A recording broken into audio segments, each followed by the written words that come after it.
ناظرین گرامی، السلام علیکم ورحمۃ اللہ وبرکاتہ۔ امید ہے آپ تمام حضرات عافیت و سلامتی کے ساتھ ہوں گے۔ موجودہ ہندوستان میں مدارس مخالف جو عام حالات ہے یا مدارس پالیسی یا طریقہ کار کے خلاف جو صدائے بازگشت کر رہی ہے، وہ سب کے سب اسلام دشمنی کے جذبے سے معمور اور مغربی پروپیگنڈوں سے متاثر افراد کا کارنامہ ہے۔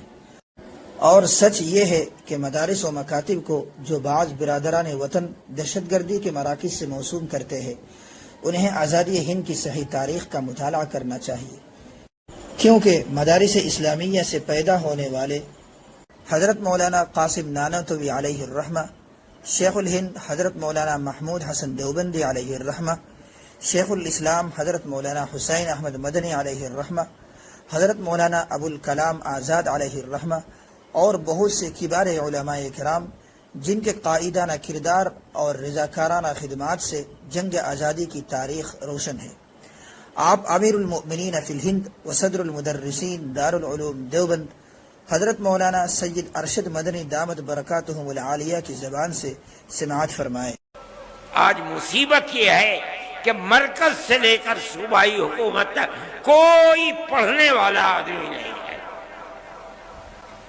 بڑے سے بڑا ان پڑھ آدمی بیٹھا ہوا ہے۔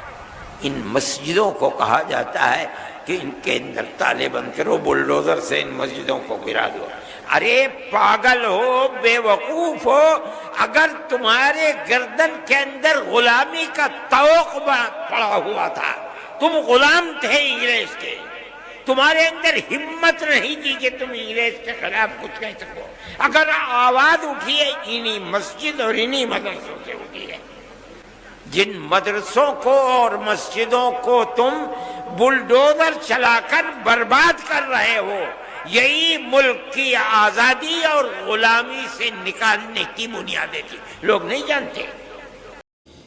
یہ بیان ہر اس شخص کو سننا چاہیے جو مدارس و مکاتب کو حقارت کی نگاہ سے دیکھتے ہیں اور سمجھتے ہیں کہ ان میں پڑھنے والوں نے امت کو کیا دیا ہے۔